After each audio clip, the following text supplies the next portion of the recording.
do you confirm this commitment that you will allow yourself, allow the committee and the future proceedings or tribunals to open your bank accounts? I confirm po, Madam Chair, So at this Your Honor. Okay. Kung totoo ang mga sinabi ni Caramil Madriaga, hindi ito simpleng pasabog. Possible blueprint ito ng isang alleged shadow financial system. Ang mas malaki rito, hindi lang siya nag-akusa, nagbigay siya ng trail. Okay, at this point po ba, Mr. Madriaga, kayo po ba ay ipirma ng bank waiver para ho mabuksan ng lahat ng relevant bodies katulad ng committee ito, katulad po ng Senate Impeachment Court at ng iba pang mga law enforcement or investigative bodies na masilip po yung nilalaman ng inyong pong bank account. Kasi particularly, binanggit po ninyo sa inyong pong affidavit na marami pong kaperahan na pumasok at lumabas sa inyong pong mga accounts. Do you confirm that you will sign a bank waiver? Opo, Madam Chair, I will sign po. Alright, yun na po, Madam Chair. Si Caramil, isang self-confessed bagman ng Duterte camp, hindi lang nagsabi ng generic na may corruption. Naglatag siya ng amounts, banks, branches, safe houses, dates, deliveries, at pangalan. Iyan ang kaibahan ng chismis sa testimony na pwedeng i-forensic. At ang pinakamalaking move, nag-waive siya ng bank secrecy rights. On the spot. Madriaga, would you like to say something? Nasa akin na po yung waiver ko po sa bank waiver. Oh. So for the record, Mr. Ramil Madriaga is submitting his waiver on the Bank secrecy. bank secrecy law, which means that he's giving his conformity to the committee to look into the accounts mentioned in his supplemental affidavit. So, the committee secretary is directed. Kung nagsisinungaling ka, bakit mo bubuksan ang accounts mo para silipin ng AMLAC, NBI House at posibleng korte? Yan ang dahilan kung bakit hindi pwedeng i-dismiss ito bilang political noise lang, bakit ito potentially explosive. Kung totoo ang claims niya, ang pwedeng mabunyag sa dummy accounts na iyan ay hindi lang deposits at withdrawals. Pwedeng lumitaw ang paper at money trail. At sa financial crimes, paper trail is king. Kindly raise your right hand. As to the contents of this waiver of bank secrecy law, do you subscribe and swear to the truthfulness of the contents of this document? You do. Opo, Madam Chair, I do. Thank you. So you may take your seat. Salamat po. Kung may records ng repeated massive cash movements, blank checks na pinirmahan, accounts opened without proper appearance, beneficiaries linked to political operators, fund flows na tumatama sa confidential funds releases, Farmally timeline, Pogo connections, o ibang known scandals, hindi na ito he said, she said, documentation na yan. At dito nag-iiba ang usapan. Dummy accounts and bank transaction of PRD. Despite only earning 100,000 pesos or to 150,000 pesos from my services to PRD, millions of pesos went through bank accounts opened for me by close associates of PRD.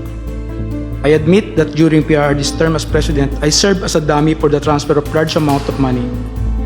These transfers were made through bank accounts that were opened under my name, which include but are not limited to the following: China Bank, Legazpi Village, Makati City; China Bank, Main Makati City; China Bank near the power station at Ayala, Makati City; PNB Makati Metropolitan Avenue Branch, Makati City; an unknown bank in Pasig City, Si Raimundo. If I may interrupt, Mr. Madriaga. Tandaan, money laundering cases are often not cracked by dramatic confessions. They are cracked by records, checks, counterparties, timestamps, STRs, linked accounts, beneficial owners, follow the money, lagging follow the money. Please continue. 25. However, I have never personally opened these accounts or appeared before the said banks to process any application in relation thereto. These were opened by people close to PRRD, who informed me that money will be transferred to these accounts for intelligence operation and for laundering. I was later instructed to sign an entire checkbook where the amounts and pays are left blank. I agreed to do this because at the time I had complete trust in PRD and his close associates. At dito nagiging interesting si Madriaga bilang witness. Marami agad nagsasabing, criminal din pala siya. Bagman pala siya. Bakit paniwalaan? Pero sa corruption cases, insiders are often the ones who know where the bodies are buried. I admit that during PRD's term as president, I served as a dummy for the transfer of large amount of money. these transfers were made through bank accounts that were opened under my name, which include but are not limited to the following: China Bank, Legazpi Village, Makati City. In fact, minsan mas credible pa ang witness na inaamin ang sariling part niya kaysa sa witness na nagpapanggap na malinis siya sa lahat.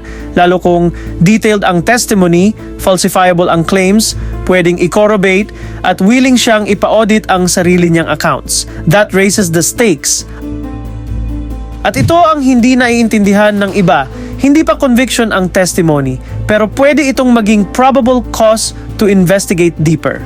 At iyan ang point ng hearing, hindi final verdict, it is a door opening. Kung ma-verify ito, pwedeng umabot ang usapan sa dummy account structures, misuse of public funds, laundering patterns, graft, plunder exposure, even predicate crimes kung may links sa drugs, illegal gaming o procurement scandals.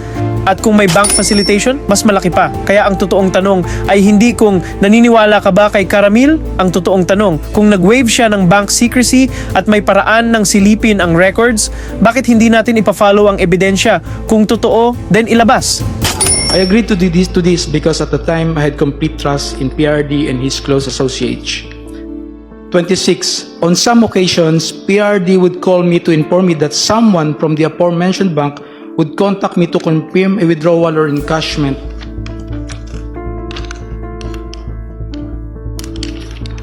Of checks, there were also instances that where PRD would instruct me to personally visit the said banks to pick up the money and bring it to Malacanang or to the designated individuals.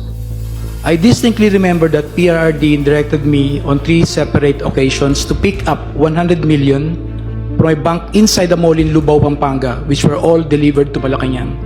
Kung kasinungalingan, madali siyang mabubuko.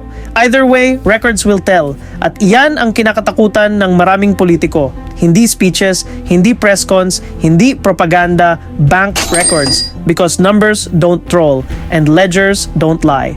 Follow the money. On another incident, I was informed by PRRD that the 2 land bank managers' check which were to be delivered to one of our safe houses in Eastwood, Quezon City, in the amounts of 84,200,000 pesos and 4,800,000 pesos, respectively, were issued under my name. Copies of the 2 land bank managers' checks are hereby attached as annexes A and A-1. 28.